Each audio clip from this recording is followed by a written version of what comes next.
Tonight's edition of the Never Again Live podcast with Meir Weinstein.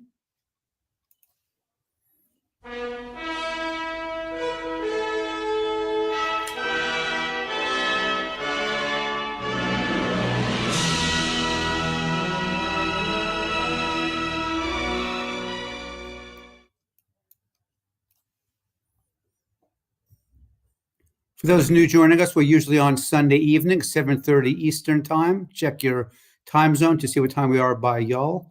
And let's get started.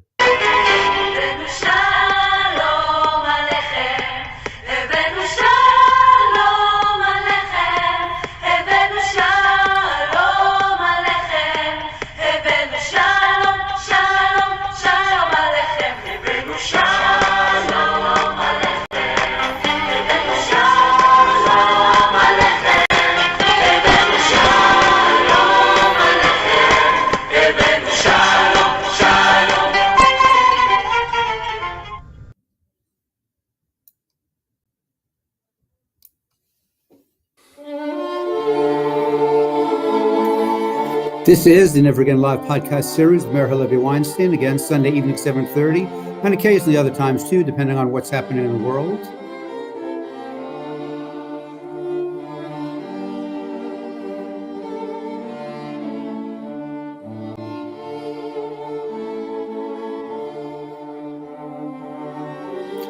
That's me down in our South Texas studios, Meir up in Toronto. We got some guests with us tonight as well.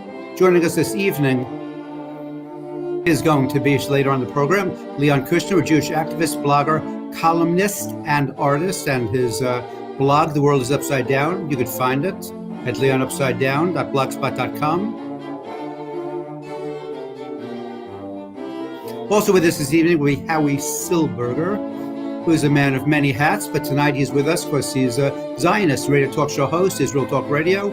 Catch him at Howie's Rant as well as Israel News Talk. And it's always a pleasure to have our guests with us. To add insight, philosophy, and comic relief is Ron East, joining us from Canada as well. He's also the publisher and director of the JCA, which is Canada's leading source for pro-Jewish, pro-Israel news, locally, globally, internationally.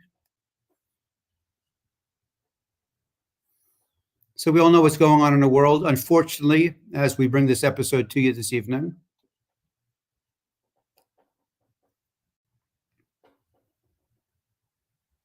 Because it's a special edition of Crisis in Ukraine.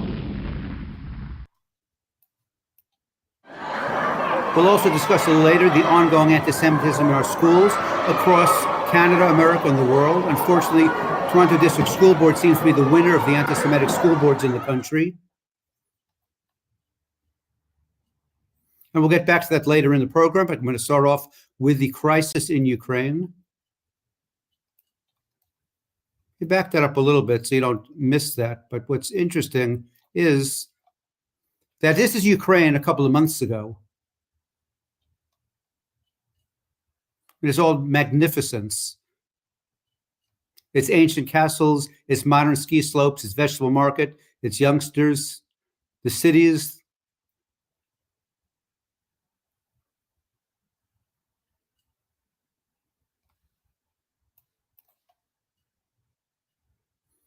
And there's Zelensky, president of Ukraine, a member of our tribe, as we all know. And then, as if out of nowhere, although it's not out of nowhere, this has been going on for days, weeks, months, probably even years. And when somebody like Putin says, I'm going to invade and take over a country, we should take him seriously, the same way that when Hitler said he's going to kill all the Jews, we should have taken him seriously. Or when Iran says they're going to nuke Israel, I don't think they're joking. So we now are meeting a new Zelensky.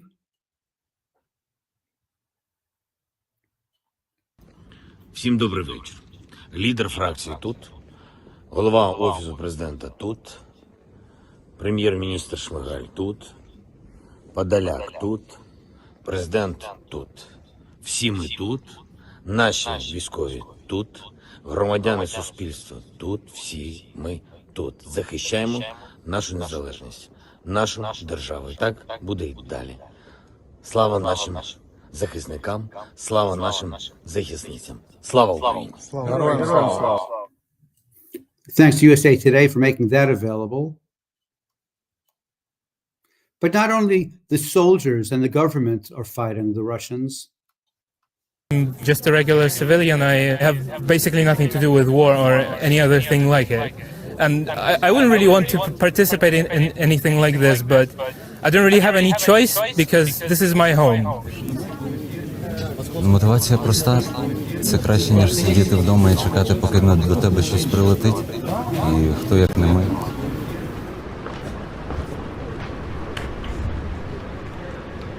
When I heard the explosions, I decided that I am ready. I am an adult woman, I am healthy, and it's my responsibility. Так, наразі, виходячи з того, що ми прив'язані до конкретного району Києва, ми готуємося саме до вуличних боїв. Нам розповідають, як правильно себе поводити в команді, поодинці. Люди тільки йдуть і підтримують, тільки хвалять, і щоб хтось переживав за це, що ми зброєю. Я за сутки останні. Наоборот, чим більше людей зараз, українців, всі зброєю, тим спокійніше буде спати.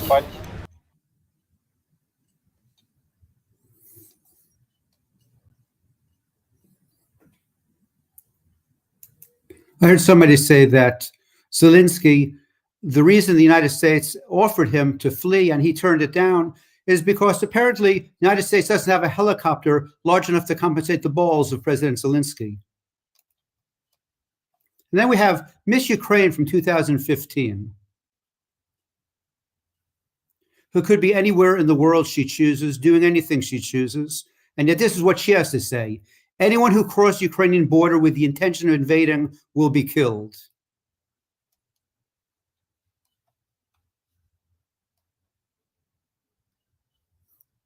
There she is in her new glamour outfit.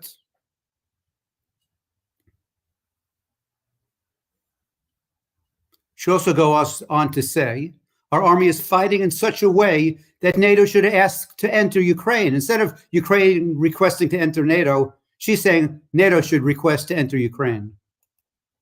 I think her point is well taken.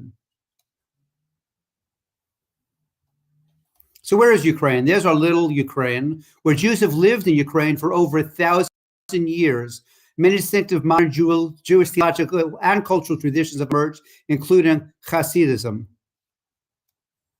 The Ukrainian People's Republic, Yiddish was an official language of the state, along with Russian and Ukrainian, and even the currency was written in Ukrainian, Russian, as well as Yiddish.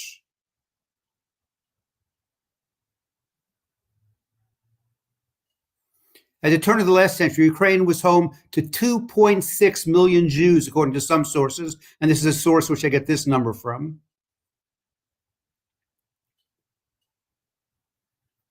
These included Ashkenazi, Mountain Jews, Barbaran Jews, Crimean, and on and on.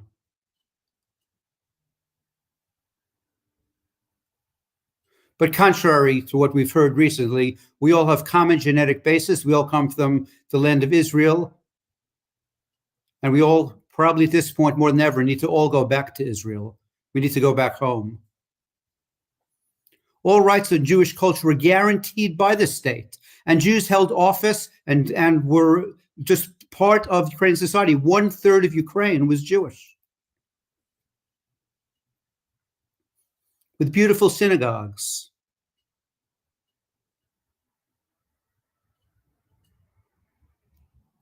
And back in the 1800s, Israel Brodsky was a Jewish philanthropist. His son Lazar took over where he left off. They financed a Jewish hospital, not just for Jews, but financed by the Jews, as well as the Kiev Polytechnic Institute. This is 1885. And then the pogroms came in. They weren't new. They started in the 1600s, 1700s, but never before as they did when the Russian pogroms decided and Stalin decided that he doesn't want Jews anymore. And then, of course, as if the pogroms weren't bad enough, the Holocaust hit. This, what we're looking at, is Ukraine during the Holocaust, where the concentration camps were, the ghettos.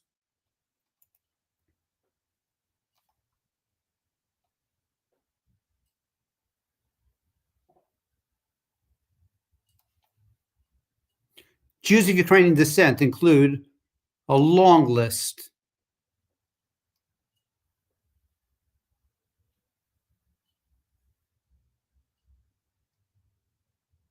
And I take this whole issue very personally because there was Stalin, there was Hitler, as should all Jews everywhere.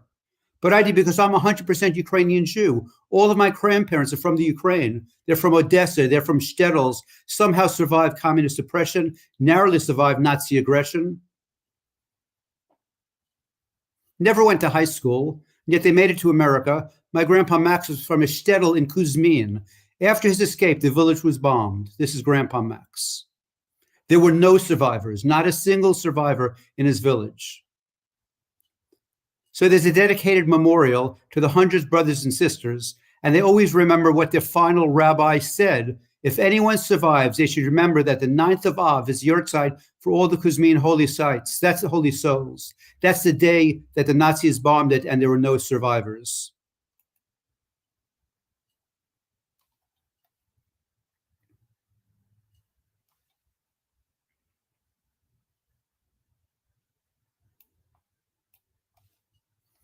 My grandfather set up the Kuzmin Friendship Society in 1952 at a Long Island cemetery and built this obelisk. If you can read obelisk closely, if you ever get there, it says President Max, that's my grandfather, Vice President Mildred, his wife.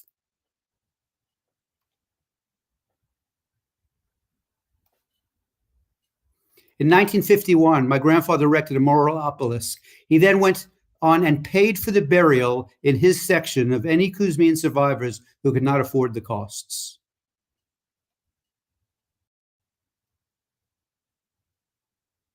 The world is a dangerous place, not because of those who do evil, but because of those who look on and do nothing. So don't look on and do nothing. Join our fight. Join IsraelNow.ca and help us fight anti-Semitism.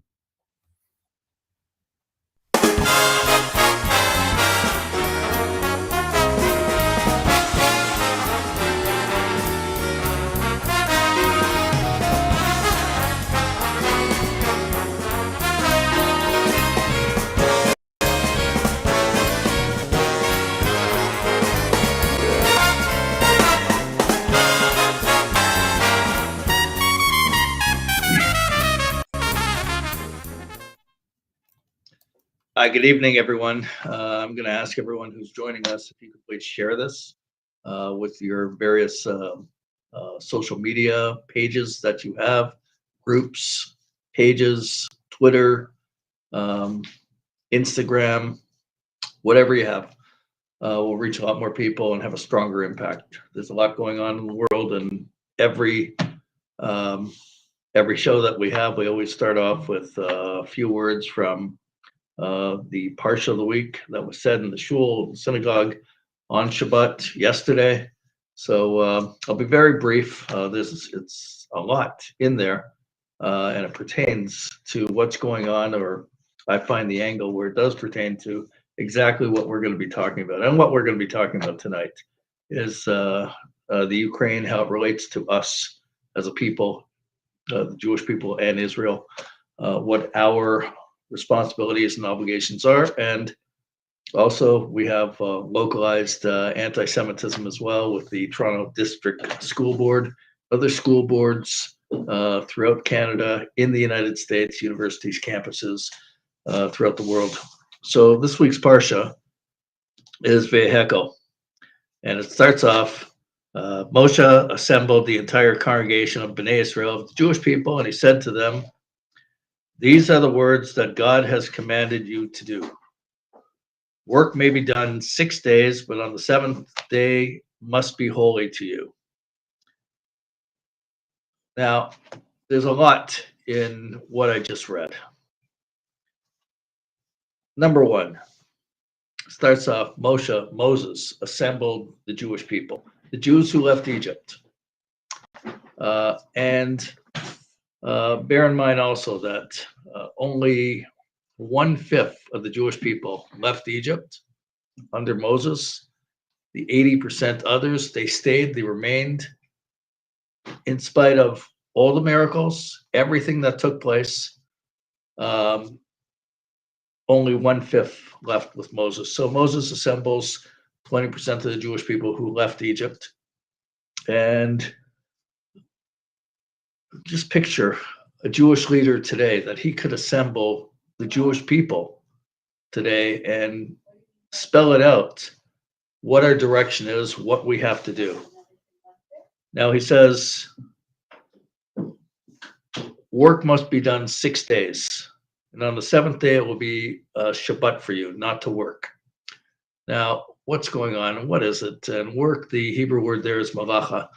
So in this parsha, they're talking about building the tabernacle, which was the mini temple that the Jewish people ultimately built in Israel. And it's a beautiful structure. And all the Jews, and you read about it in this parsha, that they're giving so much that Moses has to tell them, okay, you gave so much already, stop. It's fine, we have enough.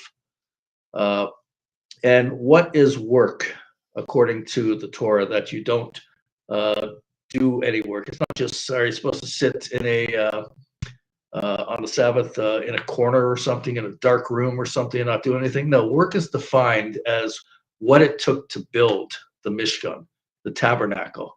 And there's specific definitions. And it's such a proud moment for the Jewish people that after they saw the lifestyle and everything that was in Egypt at the time, and they rejected it because not only was it wrong, but it led to the murder and the slavery of Jews in Egypt. There was nothing to aspire for in Egypt, nothing good there. And we're given the law, and we're told the sanctuary, the ultimate sanctuary to build in Israel. That's our crown jewel, and how we should approach it and what our attitude should be to it. And everybody was giving. Today, unfortunately, the Jewish people are not so unified, especially in diaspora. In Israel, 7 million Jews living in Israel and growing. They're reaching out to the Jews of the Ukraine. There's already now, I'm hearing in the next week or so, approximately 10,000 Jews from the Ukraine that are going to be moving to Israel. Israel's going to be saving them. Can you imagine during the Holocaust if we had a state of Israel then?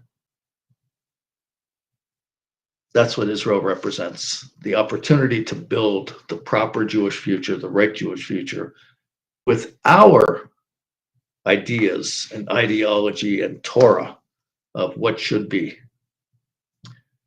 Incredible times we're living in, opening up the gates, Jews fleeing to Israel. But we're going to be talking about the tragedy that's going on. Jews are being targeted, rampant anti-Semitism in the Ukraine and in Russia. History being revisited, rampant anti-Semitism all over the place. We have guests with us. Let's talk about it. Everybody can jump in and let's exchange ideas. We've got Ron, got Howie. I don't know if Leon's with us yet, but Ron, Howie, how you guys doing? Oh, Leon's with us. Good. How's everybody doing? All good. All good here. Perfect. Ron, what do you have to say about what's going on right now? You know, I was on a Zoom call earlier today with a Chabad rabbi who's in Thornhill in Toronto, and he was connected, was invited to this. He was connected to a rabbi in the Ukraine, and they're talking about the dire situation there that's going on and what they're trying to do to rescue Jews. There's curfews also at night that you can't go out. This particular rabbi who was on the Zoom call in the Ukraine, he was talking about that he went to the bank, and the teller at the bank looked at him directly in the eye and said, this is all because of you guys, because of the Jews. I don't know how common that is. Maybe it is. Maybe it's very rampant going on right now in the Ukraine. But I know one thing, that Chabad, they're rolling up their sleeves. They're they're 24 hours a day, 100% making the effort to help rescue Jews, working with Israel in close cooperation. What are you hearing? How could you relate to this? Go ahead, Ron. You know, Mayor, it's amazing times that we're living in. You know, you're coming out of Corona and, landing right into the biggest crisis that Europe has seen since World War II. And I'd say that the world has seen, for quite a long time. I have to tell you, Mayor, that I'm very inspired by some of the things that I've seen coming out of Ukraine, in particular when it relates to how the Jewish community there has, come up and kind of, showed up, so to speak, to help support not only Ukraine, but the community. You and I spoke about synagogues that are welcoming not only Jewish community members, but non-Jewish community members to come in and use them as shelter from bombings. And I've heard stories of Israeli and Jewish business owners who've dropped everything and are renting buses and other ways to try and get people out of the danger zones towards Poland, Romania, and other safe havens. I've seen how the Israeli embassy in Lviv, I believe in Lviv right now, is actually helping Lebanese to get citizens to get out of Ukraine because their own embassy is non-functioning. I think we have a meme, a screenshot on that. Hang on to that point for a second. Maybe Gary that's a fascinating thing that you said. If our doctor in the studio could show that we have I think it's a tweet that is actually showing that. That's incredible, isn't it? That the Lebanese government is incapable of rescuing their own, and the Israeli authorities who are there on a rescue mission are saving them. Lebanese. There it is. Yeah. Oh, there you go. There you go. So yeah, Lebanese students, they were not able. There you go. It's right there. It's just amazing. So the Jewish community there is doing a lot of great things, but I'm not surprised that anti-Semitism, shows its ugly head. Whenever there's a conflict in the world, whenever there is something going in the world, there's always going to be those who are going to use that opportunity to blame the Jews for all the evils and ills of the world. But when you look at the president of Ukraine, who is Jewish, and when you look at how Putin described him as a drug-addicted neo-Nazi, you understand where that anti-Semitism is coming from. It's coming from the top, of the Russian leadership. And I think that Israel needs to pay close attention to the language being when Israel is going to vote with the United States, in sanctioning Russia for its aggression. And, we can talk about it a bit later because I want to let everybody else speak. But, Israel is in a very perilous position when it comes to Ukraine and Russia because of its relationship and its very unique relationship with Russia and with Ukraine and Russia vis-a-vis Syria and what Israel can and cannot do in Syria as far as curtailing the movement of ammunition and rockets from Iran through Syria to Hezbollah in Lebanon. So Israel's got a political game that it's kind of trying to play very carefully here, not to upset the Russians to the point where they're going to curtail Israel's ability to do what it's doing in Syria, but at the same time to stand united with its closest partner, the United States, and show support for them. So a very unique position. I don't know if you're aware of, Ron, I don't know if you're aware of, I saw this report earlier today that the Russians are recruiting Syrians right now. Yes, I saw that. It's very interesting because it came the day after the Ukrainian embassy in Israel put out a formal request for anybody who could join or would wish to join the Ukrainians, whether being Ukrainian, Israeli, or other nationality, to come and join Ukraine in its fight. You also have to see that Chechnya is involved in the fight, right? Chechnya sent, brigades in and tanks into Ukraine. So it's very interesting. I just heard today that something in the neighborhood of 22,000 Ukrainian men have moved from Poland back to Ukraine in order to join in the army and in the fight. You see people in the streets creating Molotov cocktails. When is the last time that you watched, on the news, women sitting, out in a parking lot and putting together Molotov cocktails? It is inspiring and it's amazing, absolutely amazing. But we have other guests. I want to give them a chance to speak. Where's Leon? Yeah, they disappeared. Hey, Leon. Hey, Leon. Hey, Leon, guys, historic nice to times see we're you. living in. Well, so I have a very, I listened to the doctor's opening, little brief lesson and interesting facts about Ukraine. I have a very different view than it seems like, I haven't heard from Howard yet, but I have a very different view from all of you. Go And ahead. let me start with a brief history lesson, what I'm sure you guys know, but sadly so many people don't, including people of our own faith. Let's go back to 1941, Babi Yar. So just for the viewers, because I was hiking today with some fellow Jewish tribesmen my age who had no idea about Babi Yar, never heard of it.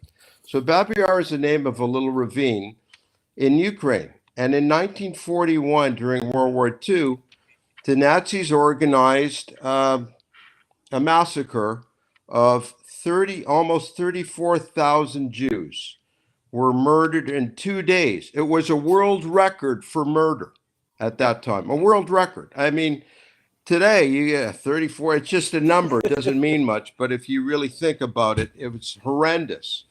So, yes, the Nazis organized it. But guess who did the actual killing? Ukrainians. Yep. Ukrainians were one of the worst, vilest anti-Semites ever in modern history. And I could tell you this, if my parents were alive, they're Holocaust survivors, they're no longer with us, I could tell you what they would say right now to me if they were alive and they heard what's going on here. They would say, Lozen Brennan. That's what they would say about Ukraine. And it's completely understandable. I mean, listen, don't get me wrong. Of course, I'm opposed to Putin's a thug. We know that. He invaded Ukraine. And I mean, everyone in the world pretty much is opposed to it. But I could tell you this, I look at it quite differently. When I keep hearing the mainstream talking about Ukraine being a democratic country, no, never was, still isn't. When I hear about Zelensky being Jewish, well, Zelensky's Jewish. He's Jewish like Bernie Sanders is Jewish. Okay, he is not Israel's friend. And each one of us who thinks of him as some big hero and some big friend of Israel, you're being duped.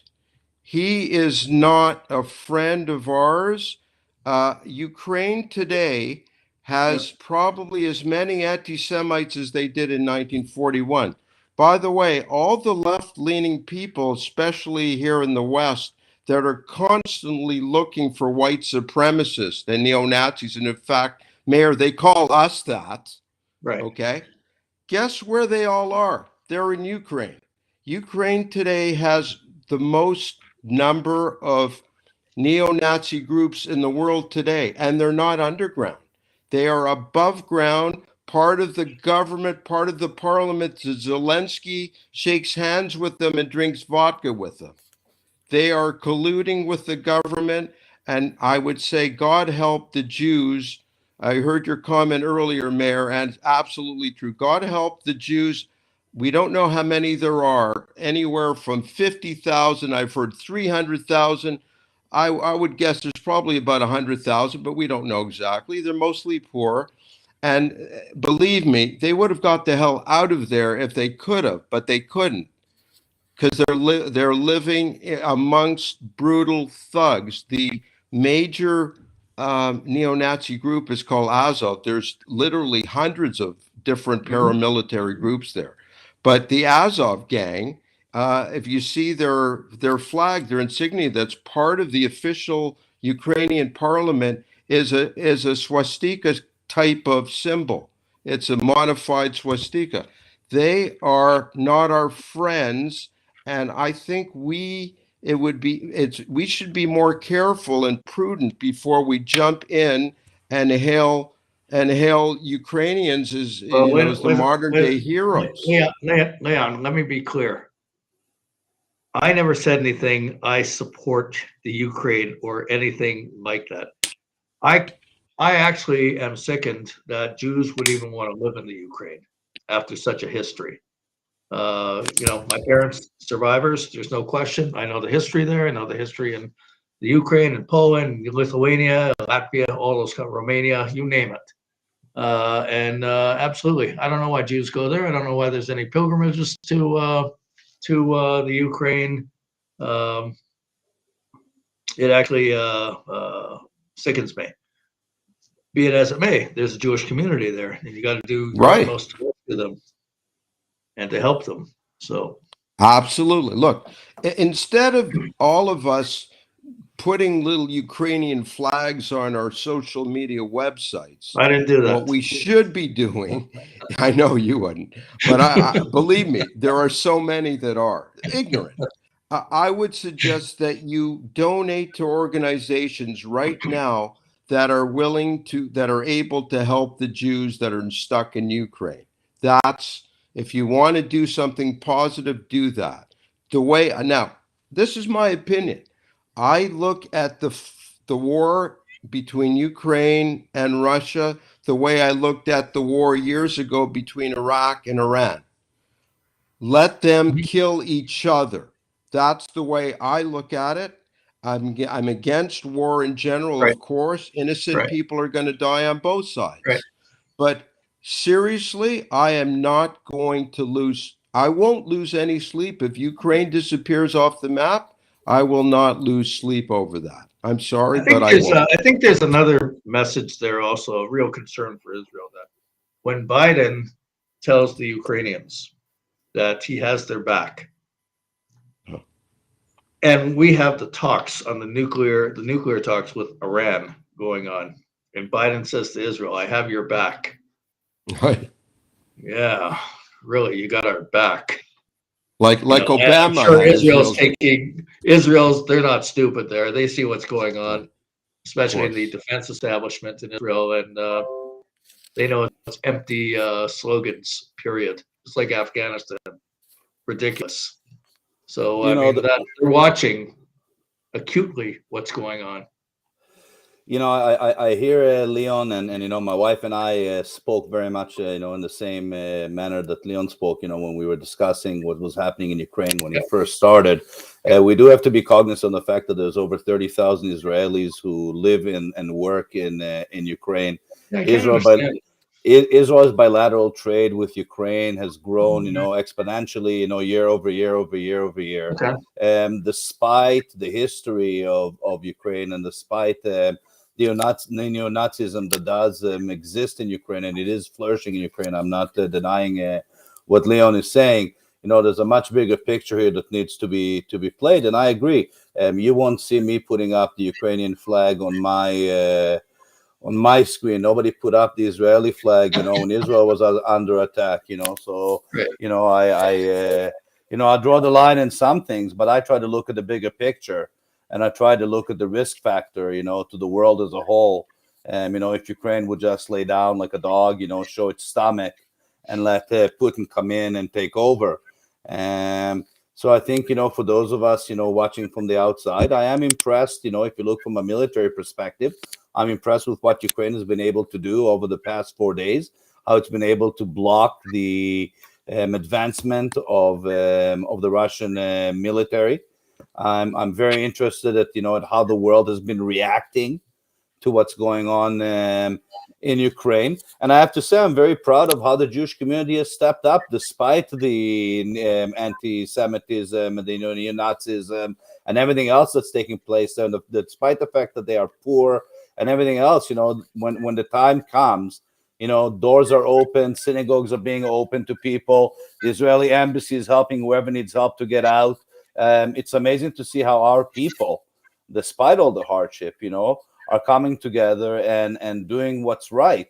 And that to me is what I look at and I draw in inspiration from. It's what our community has been able to do, that despite how small we are. Israel just donated 100 tons of humanitarian relief to Ukraine. I'm proud of that. I'm proud that my country, that Israel, little Israel, can do that. Can provide humanitarian aid to a country like Ukraine, despite our background, and despite the history of what was going on between our two countries and our two peoples. It's impressive to me to see that we're still able to do those type of things, with the hope that would one day strengthen the relationship and hopefully reduce some of that anti-Semitism that's there. I'm not, putting my bets on it, but there's always the hope, right? So I'm looking at the bigger picture here, not just at what happened 80 years ago, but where do we move forward 80 years from now? Ron, well said. Is Again, right? I Is just want to reiterate. I just Yeah. want to reiterate on your last point with the humanitarian aid to Ukraine. You do remember in recent years, Israel was trying to do humanitarian aid to Syria, where they sent they sent people into Syria, with doctors and medical aid, and many of the Syrians looked at them like they're nuts. The Syrians have a very high rate of anti-Semitism. Maybe they could fight it out with Ukraine and see who hates Jews more. I don't know, but No kidding. they refused to accept some of that medical aid when Israelis did. But anyway, here's the point. I'll cut to the chase. If every Israeli, and there's so many even today, very poor Israelis Jews living throughout Israel, in the big cities, in the rural areas, that don't have enough food and water to eat. I mean, I would just say this, Ron. I heard what you said, and I don't disagree entirely, but my point is this, and it's important. Look after your own first. Before I would drop any humanitarian aid to Ukraine, other than the Jews in Ukraine, remember, some of that humanitarian aid is going to neo-Nazis, okay, that hate you and would kill you if they could. I would make sure that every Jewish Israeli gets fed first. That's all I'm saying. I'm not. And the Torah is with me on that. I'm not disagreeing with you. My father used to work here in Winnipeg for an organization called the International Center. And, Right. One day when my dad was working there, a neo-Nazi showed up in his office. And, the first reaction for each one of us would be to throw the guy out of his office and say, what the hell are you doing here? My father decided that he was going to break into a conversation with this man. Well, over the course of, several weeks and then meeting for coffee and this and that and the other, this man went from being a neo-Nazi to converting completely and changing his mind and his attitude towards the Jewish people and the way he believes because of his interaction, his ability to have somebody like my father, who was there, who spoke with him and showed him, that there is a different viewpoint, a different way to think, and was willing to sit and have that dialogue with him. And all I'm trying to say, that taught me on a microscopic level, that on a macro level, if we can do similar things as a country, as a nation, as a people, you might not be able to change everybody's, viewpoint or how they feel about Jewish people. But it's important for us as Jews, as Israelis, as human beings, to also do what we need to do to try and change that language or that way of thinking, and it'll bring me back to the Toronto School Board, which we're going to talk about shortly. And it's about what are we doing as a Jewish community to combat, this anti-Semitism that is flourishing apparently, among students within the Toronto School Board, and it comes back to those kind of ideas, how far do we go? And we can have different viewpoints about it. Of course. But I'm proud on the fact that our country is able to do that. Just like every time there's an earthquake in Iran, Israel is one of the first countries to say, hey, you need us to come in with search and rescue. Even though you want to destroy us, you want to kill us, you want to annihilate us, can we come in and help? And I can tell you, if you look at the history of the Jews, we've done it over and over and over again in our history. It's one of our great things of being Jewish. It might be one of our faults of being Jewish at the same token, that we're so willing to help and open our doors and believe in the goodness of everybody around us. But you know what? I'd rather have that opportunity to believe in the hope of the goodness in everybody than to always see the darkness that exists out there, because that darkness is very depressing, and I don't want to live in that darkness, even though I know it's out there. I want to always hope that there's some light that's coming through. And Israel, for me, and doing what it's doing, is that shining of a ray of light, hopefully into the world. And if it doesn't change the Ukrainians, maybe it'll change the viewpoint of some people somewhere else in the world. Maybe it'll have an impact here in Canada at some. We don't know how those kind of things, have a ripple effect. And that's all I'm trying to say here, So from that reason, I'm proud of what we are doing, and Sure. that we are bigger than some other people who would probably Is totally cringe you know what at. is Howard? Is Howie here? Yeah, there Howie, he is. Yeah. There's Howie. give us your perspective on this. He went for a swim. Yeah. Earlier today, our Jewish MP, one of our Jewish MPs, Anthony Housefather, posted a picture of a bunch of children and women huddling in a bomb shelter in Ukraine, and he posted that he's extremely heartbroken looking at this picture of women and children huddling in this bomb shelter, and I couldn't help but wonder where Mr. Housefather was for the last 2 decades, as bombs were falling on the heads of citizens of Sderot, and they were living in bomb shelters. They haven't been able to live a normal, peaceful life. And our Jewish MP, Mr. Housefather, was totally silent on that for years and years and years. So suddenly he cares about the Ukrainian people, but doesn't even care about his own people. It just kind of infuriates me when I see stuff like that.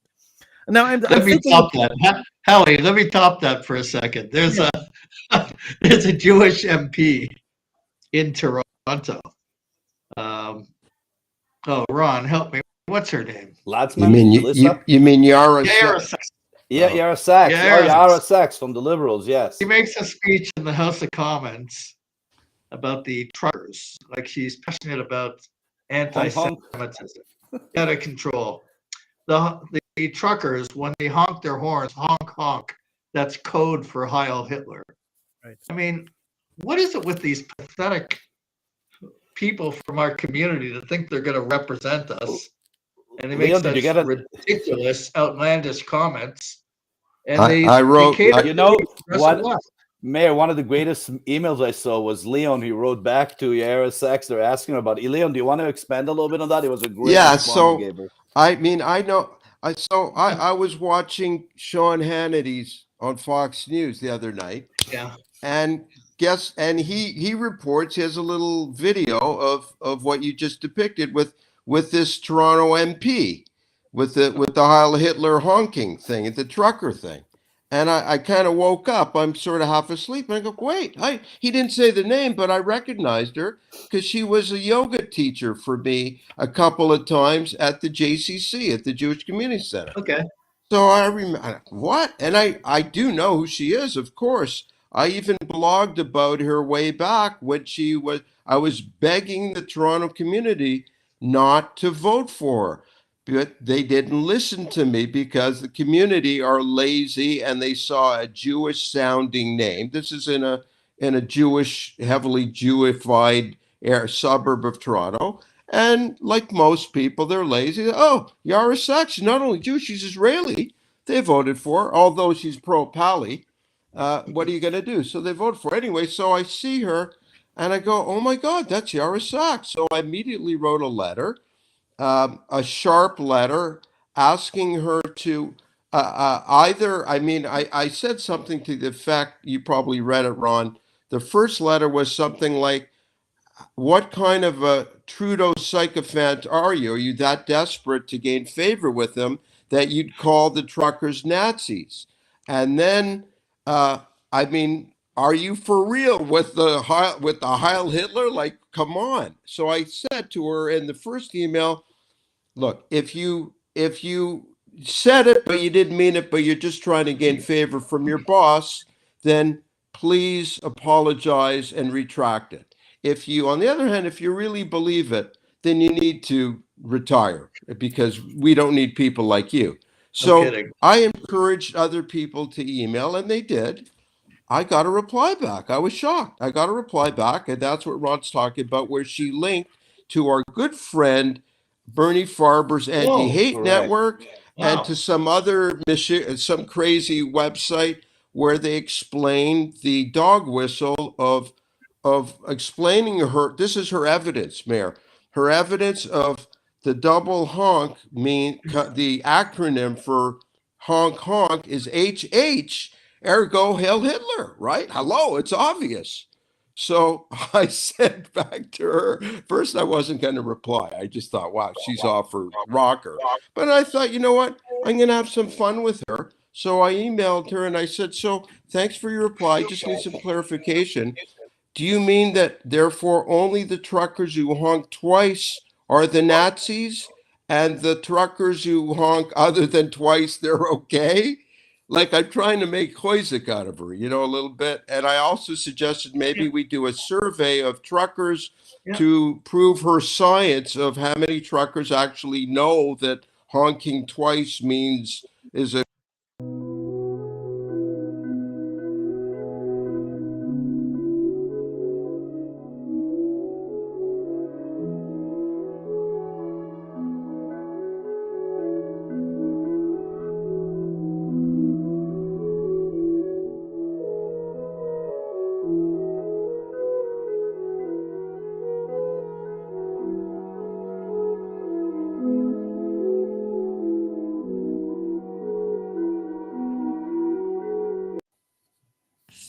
What happened there?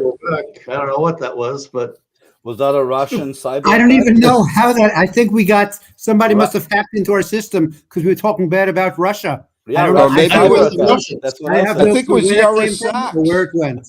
But while I have you for a minute, I heard that 3 honks is Ku Klux Klan. Oh, there you go. Sorry, guys. I don't know where that little blip came from, but back to you. So Leon, so you know what? When you say that she referenced Bernie Farber's organization, the Canadian Anti-Hate Network. Right. So here's the deal. First off, Bernie Farber, he's friends with Peter Beinart, who's on record saying he's against Israel as a Jewish state. And he's one of the founders of If Not Now, that will work with the we'll work with the some of the most vicious BDS organizations, American Muslims for Palestine. That's who If Not Now works with. And he's got no problem with that either, Peter Beinart.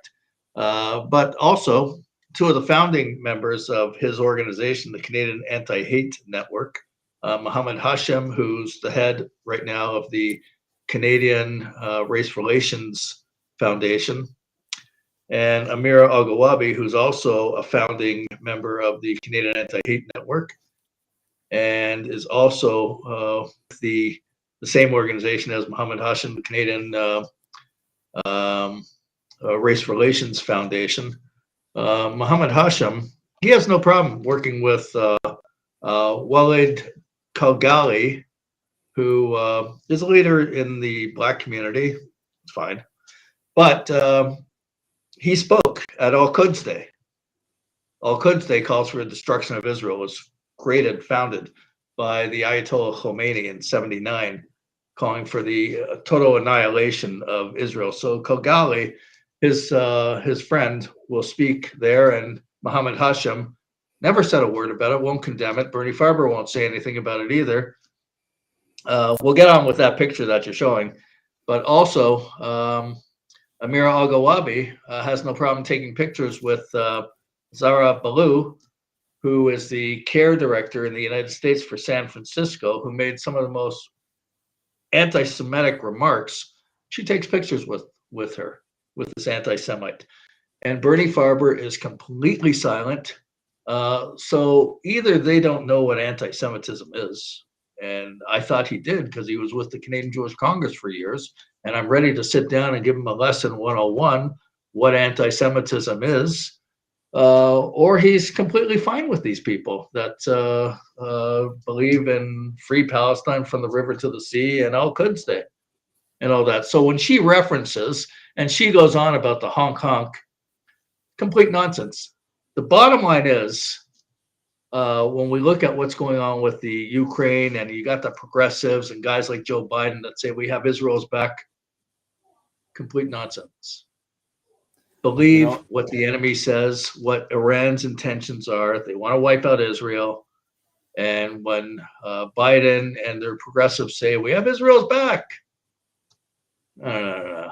And people like Yara Sachs, I'm standing up for Israel. Give me a break. Don't forget that, when Ukraine became an independent state at that time, I think he was holding the world's 3rd largest amount of nuclear weapons, which were remnants of the Soviet Union. Mm-hmm. And then Russia wanted to denuclearize Ukraine. So Russia went into an agreement with Ukraine, which was then endorsed or co-signed by the United States and United Kingdom, the United States, United Kingdom told Ukraine, if you give back those nuclear weapons to the Russians, if you denuclearize yourself, which makes you vulnerable now, if you get rid of all these sophisticated weapons, we guarantee, the United States and the United Kingdom guarantee their security against Russia, i.e., if Russia was going to do something, we would be there to help protect you. Well, Ukraine said, because at that time they were the weaker party out of all the four parties involved. Of course, they agreed to the agreement. But here, when Russia now was coming, to be the aggressor and invade Ukraine, the United States and the United Kingdom were nowhere to be found on their part of the bargain or part of the deal. Right. Now, if they went to Judge Judy's small claims court, they would be found guilty of breaching, the contract, and she would give, Ukraine the full penalty, which in her court is $5,000. But, what I'm trying to say is, you cannot trust agreements that are made, in this kind of a format. And that's why Israel, is not trusting any kind of agreement that's going to come out of the discussions between Iran or, the powers to be. I know for a fact that Israel today, as we're speaking, is actively carrying on maneuvers and preparing for a potential attack on the Iranian nuclear facilities, should it come to that. And we've seen before with Israel, whether it's Iraq, whether it's Syria, at the end of the day, Israel will do what is right for Israel and what is right for the Jewish people. And we will not sit back and depend on other countries. Same with the independence war, right? The Americans told the Jews, don't declare independence, wait a little while, don't do it, the world's not ready. They had remember 1956? 1956. I mean, we can go on and on. Exactly. They had an agreement with world powers at the time. Don't worry, the Suez Canal will look after you. Correct. And they even had a meeting about it where they drank tea and had coffee and and cupcakes and if we learned one thing at all is I would hope it's that we cannot rely on anyone else ever. Absolutely. Howie, I wanted to let me get Howie here. So Howie, here in Toronto, there's the Toronto District School Board. School after school after school is being found out that have students saying Hitler was right and he should have murdered all the Jews and Zig Heil, going up to Jewish teachers. Now, Jewish teachers are reporting it.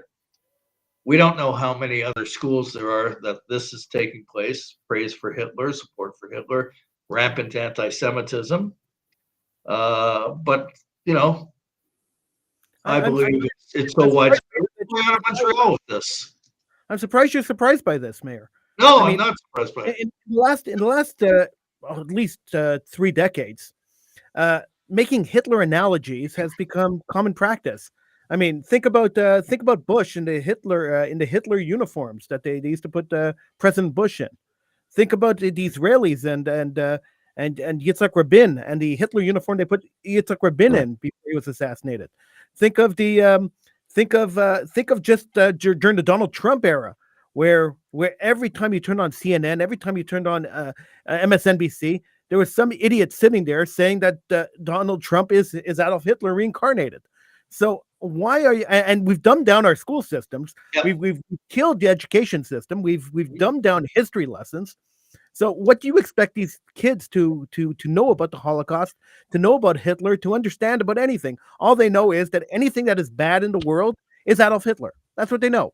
So if they don't like their teacher gave them a hard math test, or the teacher said something that they disagreed with, the teacher's being a Hitlerite. I mean, it's natural that they would go there, because every time you turn on the TV, that's all they're talking about. It's that every politician that has an alternate opinion that they don't agree with is Hitler. So I don't understand why you're surprised, Meir. No, I'm not surprised. I just see what's going on. There's more of it going on in the public school system.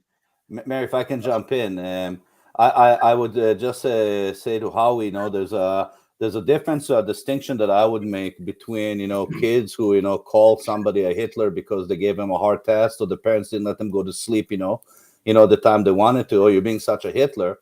It's a difference when you know that the teacher coming into your classroom to be your substitute teacher this day is Jewish, and you know that she's Jewish because she's been at your school before and she's substituted before, and when she comes into the classroom, you stand up and you do a zig heil to her because you know she's Jewish, and when she asks you to stop it and tries to explain to you why it's hurtful, inappropriate to do it, and you continue to do it, despite her request to do it, that is not just you calling somebody Hitler because you've heard everybody else call somebody Hitler. That's you doing something intentional, even as a student, because you know that when you do that particular action or use those particular words towards a particular type of people, those people are going to be hurt by what you're saying because it's against them. And I'll give you an example. You know, you will never see a child, come up and say the N-word, to any kind of particular teacher, just because it's just not excusable. And if a teacher walked into the room who was black and the students got up and they all called him the N-word, nobody would excuse it and say, hey, listen, in today's media, in rap music and everything, the N-word is thrown by everybody.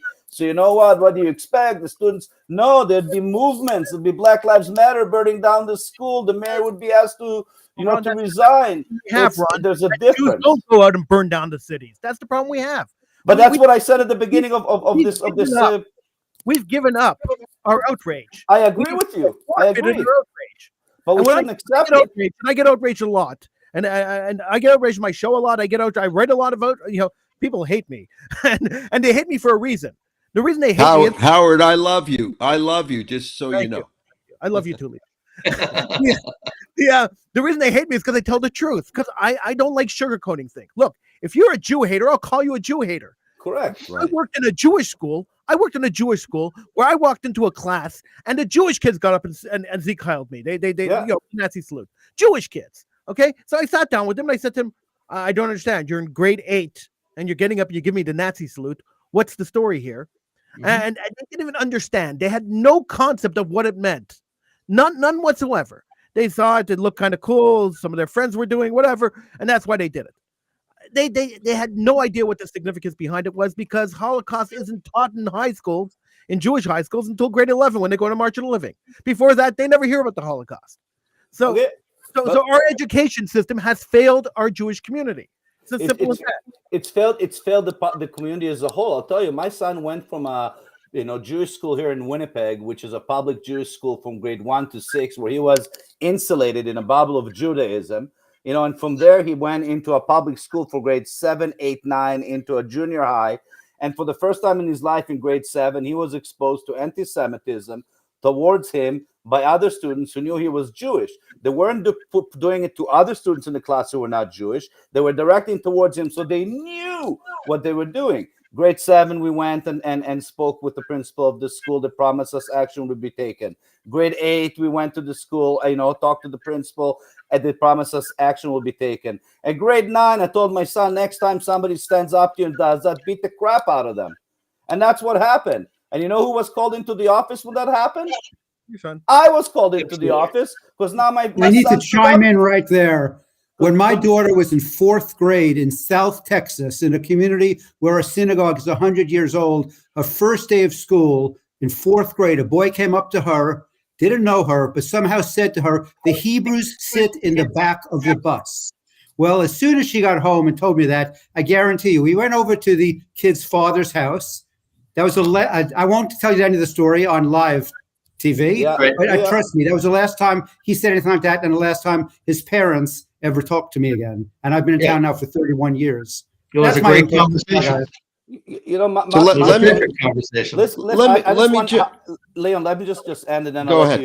And what I want to agree with Howie about is that for the last 30 years, when Howie was talking about the Heil Hitler, our community leadership has done nothing. Listen, on that point, let me show you an educator, okay? An Islamic educator that no one says anything about.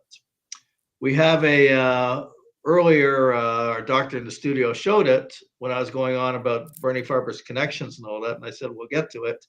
There's an event. That's the event. Now, in the middle there's an Islamic leader, educator, called Syed Jaffrey. Syed Jaffrey, a number of years ago, spoke at an All Quds Day event. I think we have the. I hope we have the tape on it. The first 3 minutes of it. It's unbelievable what he says. This particular event that's promoting him is being endorsed by many Islamic organizations. They like this guy, and he refers to Israel and Zionism in the worst terms imaginable. And he's an educator. Who's he influence? You'll see the tape. Do we have that tape? One moment.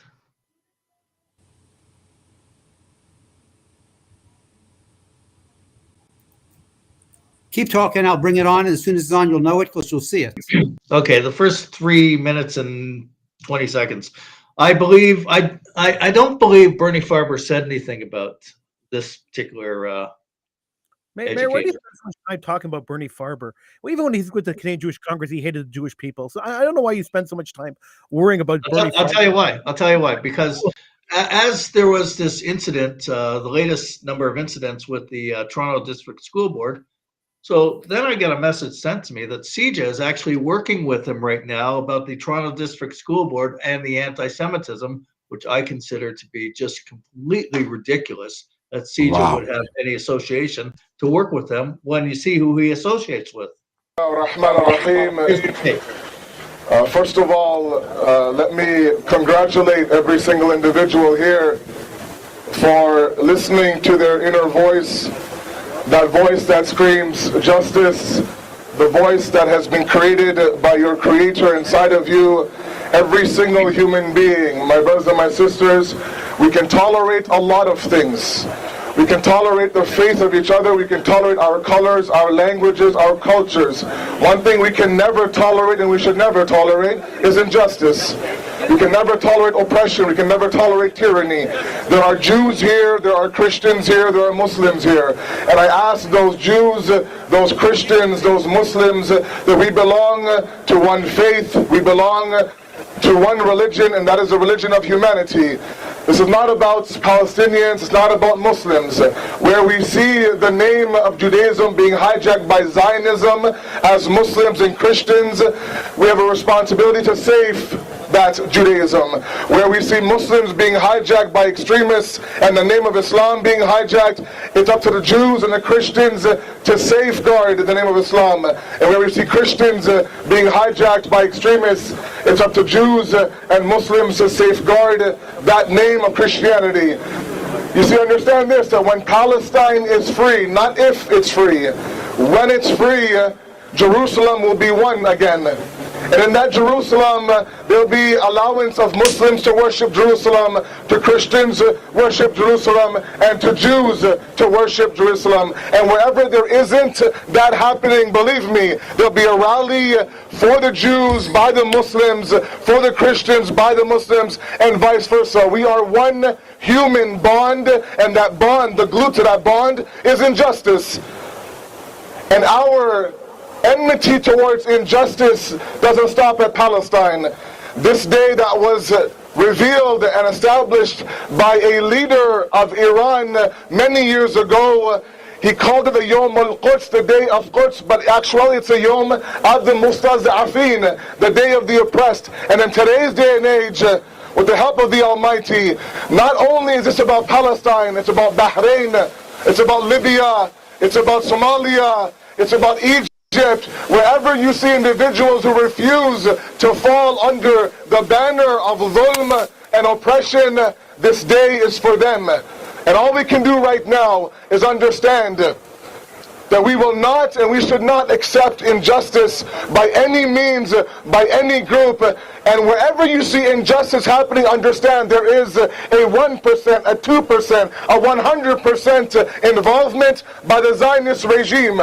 The same Zionist regime that sucks the resources, the blood, and everything that belongs to the people of all across the world from these individuals, and they use it for themselves. The voice of Haq and the voice of truth is now slow. Took him a while to get. I was wondering how long it was going to take before. We sucked the blood from the way. It's unbelievable. And he's supported by many Islamic organizations. This is Now, what he don't says. forget. Now, don't forget, Meir, that Bernie Farber made a clear distinction between, Yes. right-wing extremism, which is violent and physical, and Right. left-wing extremism, and right-wing anti-Semitism, which is physical and violent, and left-wing anti-Semitism, i.e., the pro-Palestinian camp, which is political in nature. So he would look at this guy and he would say this guy falls under the left side of anti-Semitism in Bernie Farber's book, and therefore, he does not land to the threshold of a threat to the Jewish community because he's not from the right side of the ledger, and therefore he cannot be violent, or physical. And we all know from May 15th how the left side of the ledger of anti-Semitism was anything but non-violent and non-physical when it came to them trying to chant, for their cause, so to speak. And it's funny how the Palestinians now feel, like the world is not hearing them now with what's happening in Ukraine. Yeah. So the hashtag of Ukraine is the new Palestine. I mean, how pathetic are you? Seriously, like how sad of a people can you be when that's what you're doing? I mean, come on, give me a Look at break. this meme. Ron, you want to read it? Yeah, but when Ukrainians do the same thing, which is just, when Palestinians take up arms to defend themselves against the brutal Israeli aggression on them, they are called terrorists. But when Ukrainians do the same thing, which is justified, they are called resistance fighters. Ukraine is the new Palestine. Like, I mean, we can go on for a whole show here about Who is this guy? He is Rabbi with David, the Rabbi he's, David Abasar. You don't he's know with him? the Independent Jewish Voices, lovely. BDS group. He's known for calls throwing himself a red rabbi. paint. Yeah, known for throwing red paint on the steps of the Israeli embassy to signify the bloodshed of the Palestinian, martyrs, who died, in Gaza during the last round of aggression. What the Palestinians seem to forget is that, they fired 4,000 rockets indiscriminately into, Jewish and non-Jewish communities, homes, killed and maimed both Muslims, Christian, and Jews who call Israel home. That's a side that somehow that side of the ledger always forgets to mention. The minor detail. It's a very small Minor. and insignificant detail here, on this whole. So that's, and it's pathetic. I mean, again, we can go on forever, but Palestine, first of all, be a real country. let me interject for a minute. Back to what Ron was saying, specifically about the TDSB and his, your stories from the doctor and Ron, and we all have the similar stories, whether it was us or our children at schools. I recently blogged about my former junior high school that you guys probably know about in the news. H. Best Middle School was in the news for some kids doing a swastika at school, doing the Hitler salute to a Jewish student. This was in my neighborhood, which was at the time had the highest percentage of Holocaust survivors in Canada for sure, and who knows where else. At that time, if you would have asked me when I went to that school, could something like that ever happen? No way. Are you crazy? That's impossible. But back to Ron, and now we know, like Howard, I don't know how aware you are at the Toronto District School Board, but every effing day there's an anti-Semitic thing going on at a school somewhere in Ontario and probably all of Canada. Maybe multiple times a day. It's exponentially going up.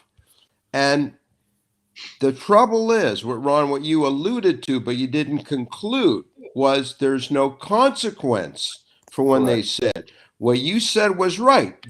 Why don't they say the N-word at school? Why don't they hang a noose in front of a black teacher? Why doesn't that ever happen? Thank God it doesn't. But why doesn't it? Because there'd be consequences. Oh my God. I mean, if a kid did it, if a teacher did it, they'd be going to jail. Their lives would be over forever. What happens now when a kid does it or a student does it or something, guess what? They get a paid vacation, half a day to go to the Simon Wiesenthal Center, have a nice half a day off school to go watch a movie about the Holocaust. and then they go back to school the next day and they do the Heil Hitler again. That's the trouble. And where does it start? Well, it starts. I'm like Howard. I don't mince words. It starts from the top.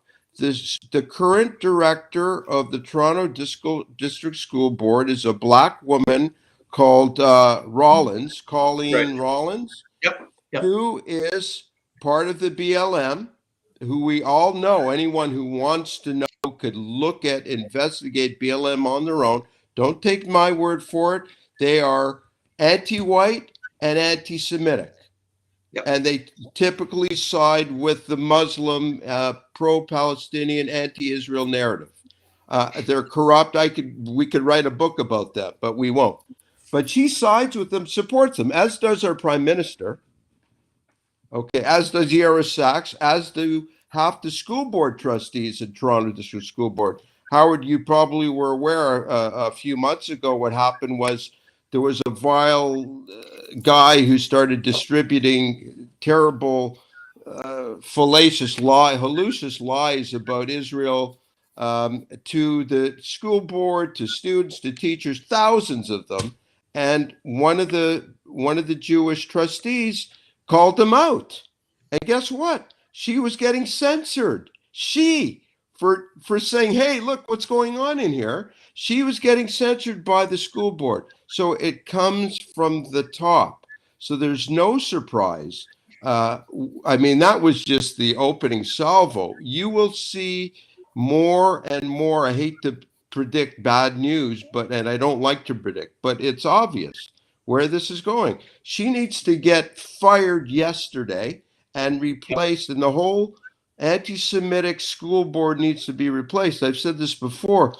You know, Canada's no different than any other Western country. Let me add to that, Leon. Leon, let me just add to what you're just saying. So not only her, but what about the chairman of the TDSB, Alexander Brown? He wears a keffiyeh to another one hearing that they had to really stick it to the Jewish trustee. So how much pressure is being put on the Ford government to take care of this? I mean, provincial governments take care of education. They create and uncreate these school boards on a whim. So how much pressure is being put on the Ford government to deal with this? Obviously not enough, Howard. I mean, I write them letters all the time. I have yet to receive a response from Lecce, who's our Minister of Education of Ontario. Now, I've written to our Premier, Doug Ford, and at least to his credit, he replied to me. Okay, and he replied. He didn't resolve anything, nor will he. They're typical politicians. They want to just stay in power, and since they're more, Trudeau's let the border in. We have an incredible rate of Muslim people now from Afghanistan. Before was Syria. I mean, God knows where. So look, they go where the votes are. Listen, we've given up our power as a community to a de facto quasi leadership that we decided to call the Jewish Federation, and then they de facto gave that power to another group called CIJA, and they pretty much cut us all at the knees. And then governments look at them as the voices of the Jewish community. And if those voices are quiet and they believe the community is going hands in hands with those voices, and you can send an email and I can send an email, and it makes no difference.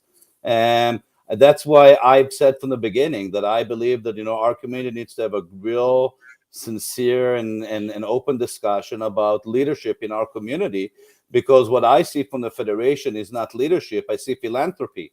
And if it's about, raising money so we can build more buildings and name them after people who have too much money to know what to do with it, to me, that's not leadership. And if leadership for you is, picture taking and being out, at lunches with people, to me, that's not leadership. Leadership to me is not what we're seeing from our community. When this is happening now, I wonder to myself, where's the Jewish community leadership to call all the Jewish people to show up at noon at this particular school with Israeli flags, and we're going to stand out there and we're going to make a demand and we're not going to move until this is taken care of? Where are they? They don't show up to any of our demonstrations. They don't lead by their front. They don't lead by their back. They lead by hiding You know, and where they hide in their office, or they hide, you know, in their summer getaway somewhere, you know, or on their trip to Mexico. That's where they hide. And you know who's on the front line? You, Leon, and Meir, and Howie, and me. But you know what we're called by our community? Outsiders, troublemakers, Ron, you know, all Fringe. these other things, right-wingers, nationalists. Ron, let me tell you. Let me tell you. Years ago, when I was much younger, a bunch of old ladies were being mugged in the Jewish neighborhood. And so we went to the Federation, because that's what you go to for protection, right?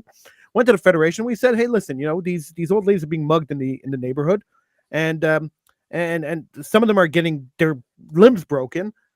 We need some more security in the in these neighborhoods. We need some more people watching these neighborhoods to make sure these old ladies could go to the shopping mall to buy groceries, and we were basically just brushed off.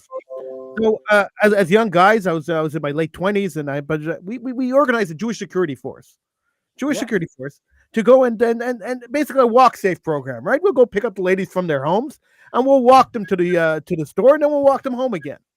You know, for years after that, the RCMP, CSIS, and the police department, local police department, were all calling me and driving me crazy for years. After we opened up this Jewish security force and started walking people, and finally I went to meet with them. I pushed them off. I didn't go meet with them. Finally, I went to meet with them, and who sent them to me? B'nai B'rith and Canadian Jewish Congress. Right? They called them to tell them that I was starting up some kind of radical militant organization that was going to go beat up people in the street. Well, that's not really what we were doing. We're protecting old ladies who are walking to the shopping mall. So I mean. I haven't trusted the federations or the B'nai B'rith or any of these organizations my entire life since I'm 16 years old. I haven't trusted them. Howie, I have a better story for you. Okay. During the May 15th event that happened in the Middle East, there, I was approached by many people in our community. I first led a pro-Israel protest, in downtown Winnipeg to counter a Palestinian protest. That was a complete mishigas. There's videos there. I was physically attacked. It was crazy, and the federation and the Jewish leadership here, instead of coming out with a statement condemning the burning of the Israeli flags that took place, the physical abuse that Jews endured, and they were yelling at us they were going to rape our women and our daughter, that they were going to stab us in the middle of Tuxedo, which is the Jewish neighborhood here in Winnipeg. It was crazy. Instead of the federation coming out and saying this is, unacceptable, we demand, a response, they actually went to the media and said those people that were there, those Jews, we have nothing to do with them. They're outsider from our community. So that allowed the pro-Palestinian side to say, look at those people, right-wing, Jews, whatever. I got calls from community members saying, hey, can we do a car rally? We're afraid to stand there with the Israeli flag and get beaten up because we saw what happened. Can we do a car rally where we can be safe in our car? I said, perfect, no problem. I went up on social media, created a quick poster, said, hey, we're going to meet on this and this day outside the Jewish community center because that's where Jews gather. Not even 24 hours later, I get an email followed with a letter that I have to sign that comes at the door from the lawyers of the Jewish community center threatening me to stop immediately holding my pro-Israel car rally outside the Jewish community center, to immediately remove any mention of the Jewish community center in any of my posters, that they are blocking the parking lots to us, so we cannot use their parking lots to gather and to stage before we go, that they're calling in extra security on us, and that they're in contact with the police. Okay, this is what they sent me from a lawyer, to tell me that I should not be holding a pro-Israel car rally that's been asked for by the community, because the community doesn't go to them because they won't do anything. So the community comes to me because they know that I will do something. It was nuts. But let me tell you, every year there's an anti-Israel protest being held right outside the Jewish community center during what's called Folklorama here, which is a week where every ethnicity gets to showcase their dances and their foods and their culture. And every year, for the week that the Jewish community has their Israel Pavilion, there's a group that stands just on the outside, on the opposite side of the street where the parking lot is, with signs that call Jews baby killers, Israeli baby killers. They hand out brochures to people condemning Israel, Zionism, Judaism. Not once have they called the police on them. Not once have they sent them an email from a lawyer. Not once have they threatened them with a lawsuit. Nothing with trespass. Nothing. Me as a pro-Israel Jew, so that's how completely backwards our community leadership is, and it shows you how wokeness has infiltrated our community. And today, as many donors are coming from the left side of the community as the pro-Israel side of the community, and the leadership, instead of making a courageous choice of where they're standing as Zionistic leadership, they're cowering. I can go into Les Rothberg from If Not Now that they brought in as a keynote speaker. I mean, I can go into so many things that would make your hair stand up. Well, listen, we're coming down. I mean, we've been on for quite a while, so we got to start wrapping it up. Here's the bottom line. We're talking about anti-Semitism. We're talking about the Ukraine. We're talking about anti-Semitism in the street, in the schools, the public schools, rallies that are going on, lack of leadership in our community. One thing that's driving the BDS completely bonkers. There's a lot of things that drive them nuts. Whatever success Israel has, one thing that drives them, you know what? I want to say it, but we have this. Well, I'll say it quickly. We have this tape that we got to see it. It's precious. But one thing that really drives them crazy the past few days is when they see Jews from the Ukraine are moving to Israel, and when they see the number has morphed into like 10,000, and it's going to grow into even more. Who could leave? So, I mean, that's to the success of Israel, that more Jews flock to Israel, and Israel has the capacity to absorb them without a problem because their GDP is just phenomenal. What's going on in Israel? Last year, the economy grew by over 8%. That's unprecedented. That's unheard of. So we have to help. When I heard, I was on the Zoom call today, how can people help? I'll tell you, I'll give you an idea. Rabbi Kaplan from the Flamingo Chabad Synagogue in Thornhill, you contact him and he'll send the money where it's got to go to help out the Jews of the Ukraine. So that's one thing we got to do. We have this video. This is this is great. So tell me which video it is. You're talking about the one you're showing with Biden. Okay, I'll bring it right up. It's definitely worth seeing. Oh, this is comic relief. This is just perfect.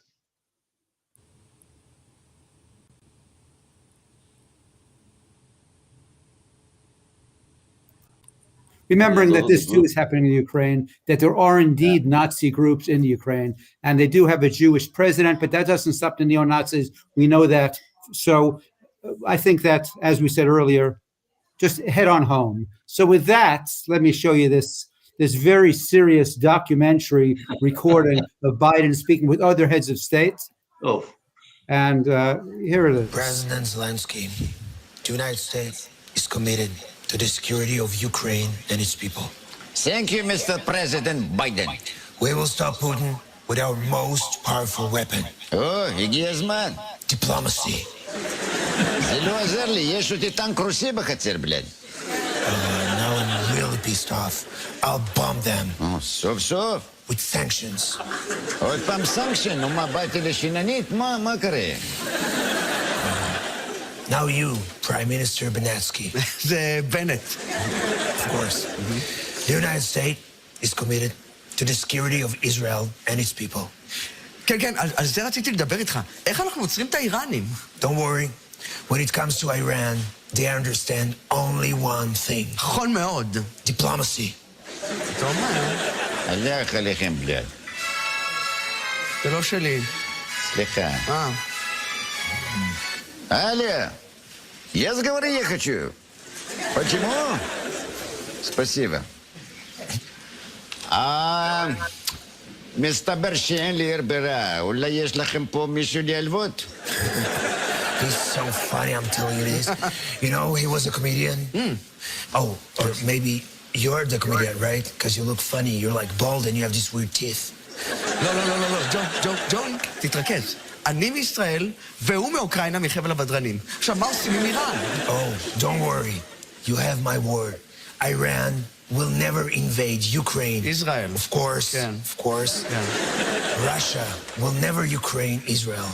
כל הרהיטים שם זזים חופשי. עדיף כבר שיחזרו לישון בפגישות איתי. פחות פדיחות. Hey, relax. If Iran will attack, כן. there will be sanctions. עוד פעם סקשן. כל הזמן סקשן. Yeah, well, you won't be there because you will be dead. But they will take their iPhones. I'm telling you this. They will always have Xiaomi. Now, You need the... no, I'm fine. It's okay? I'm fine. Yeah? Yeah. Slow. Yeah, I'm tight as a tambourine. Okay. Now, let's take a nice picture for better. history. Yes, better. Yeah, my dear. Come Ukraine. Israel. Come Israel. Of course. Now, shake his hand now. I pronounce you husband and wife. אוקיי. לפחות הוא יהודי. טוב, אני צריך מישהו שישמור עליי. תגיד, זה לג'יט לבקש ממך את הטלפון של פוטין? קח את הטלפון של המשרד שלי, הוא כבר יושב שם.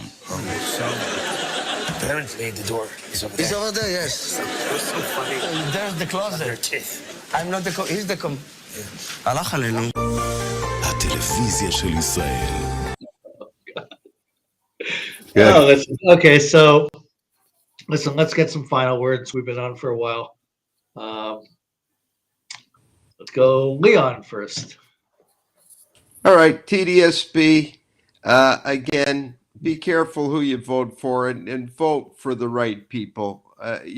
Don't be lazy. Don't just say, oh, well, I don't care. Not my problem. I don't have kids. My kids are grown up. No, you can make a change. You really can.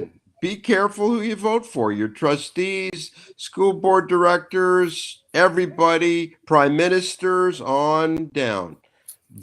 Also be careful about who you call out as a hero. I'm telling you, it's much like what you see in Ukraine and Russia. It's very similar to what's going on with COVID. At the beginning, we didn't know that misinformation is all over the place.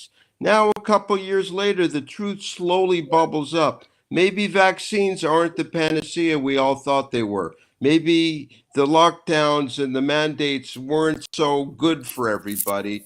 You'll find out, trust me, in about a year or now or so, you'll find out exactly who Zelensky is, whether he's on the George Soros payroll, etc. Don't run. Help the Jews in Ukraine. Focus on that. Help each other. Be strong and be united. Excellent. Howie? Well, to risk sounding like a broken record, I really do honestly believe that all Jewish students should be taught martial arts in school. They should be taught how to defend themselves. And every school, every Jewish institution should offer self-defense courses for all Jews in the world. We never know when we're going to be attacked, and as you could see in the Toronto School Board and in other places, it could happen at any time. So when they start Nazi saluting you, it's not so difficult to think that next time they're going to come and hit you.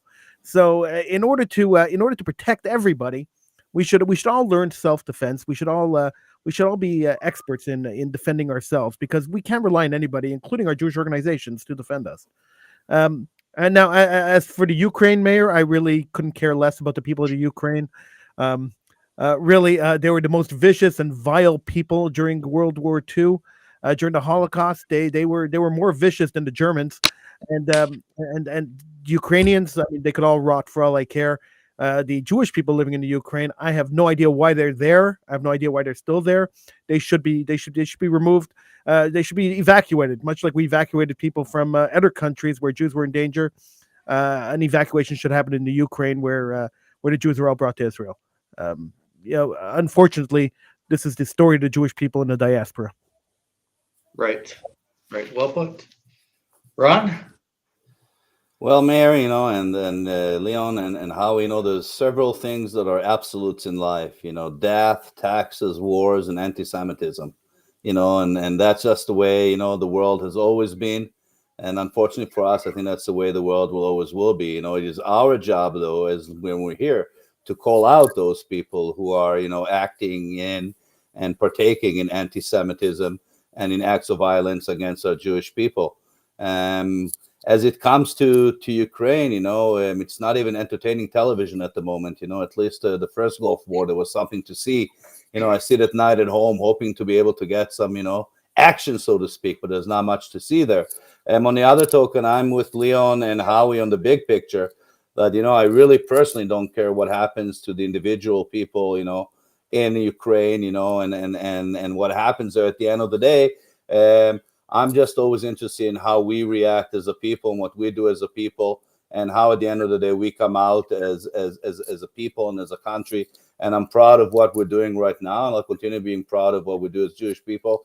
And Meir, Toronto School Board, there's a lot of work to be done there, a lot of work, and we got to waken up a lot more people and make sure that, if we need to take action, then we need to be the ones to lead, and that's what we need to do. And if it means that we need to show up outside the school with Israeli flags at the lunchtime, and hand out pamphlets and call out the media and create some noise to make sure that people pay attention, then I think it's something we really need to discuss and see if it's something that we need to do. I agree with Howie. There's a Hebrew saying, "Im ena nili mili," if not for me for myself, who will be there for me? And I think all Jews need to remember that every single day. That we only have each other at the end of the day, no one else. Yep.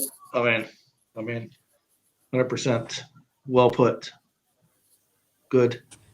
Let me just add that I consider these days historic days. We have the state of Israel. Just think for a moment that Ukrainian Jews in the Ukraine are being saved by Israel right now. It's all kinds of rescue efforts. If we had a state of Israel during the Holocaust, there's no question about it that the rescue efforts by the state of Israel would have been unbelievable, and Israel would have taken care of business as well, flowing the jets over the train lines leading to Auschwitz,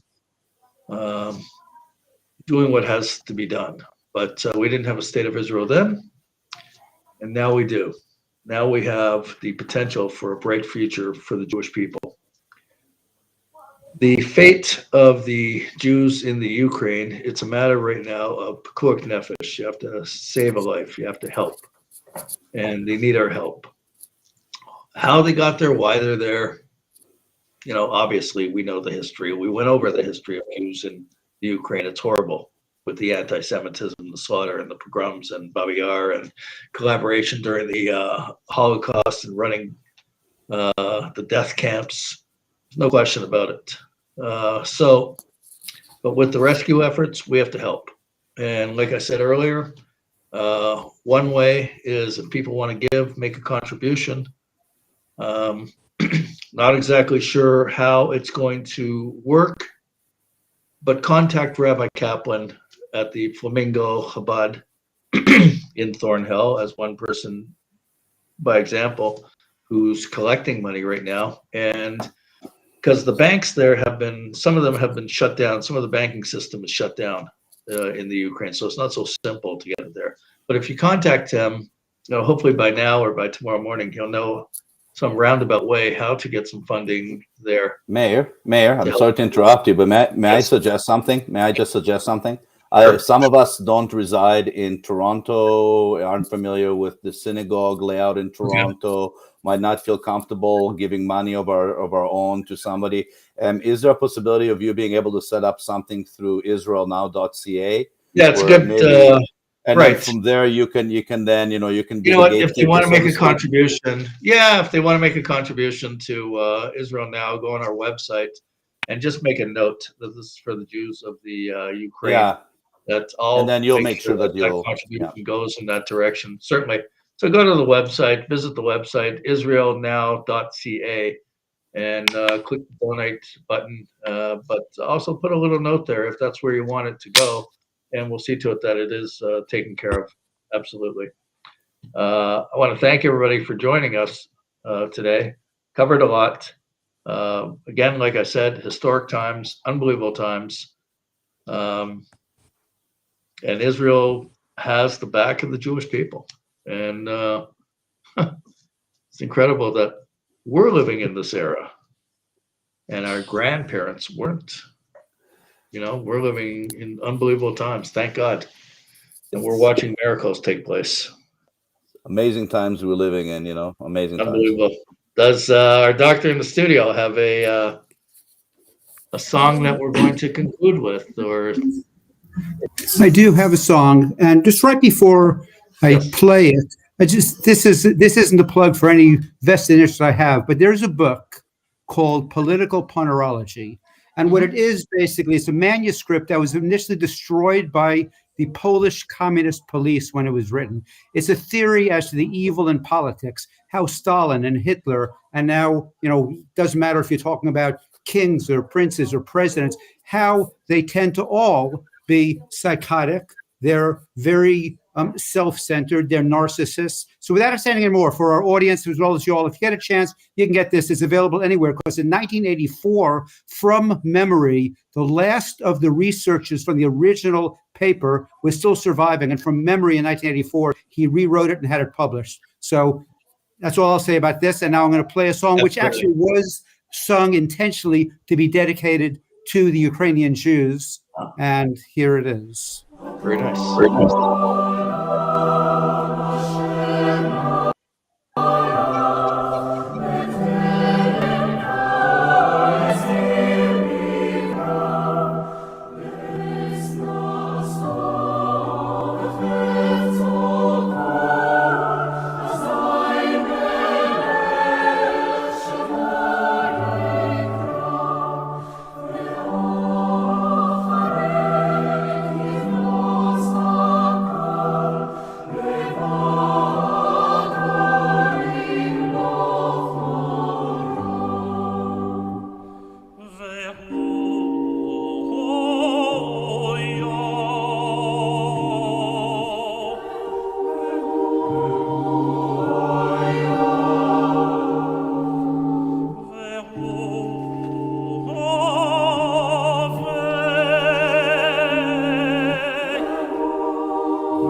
שלום עלינו ועל כל ישראל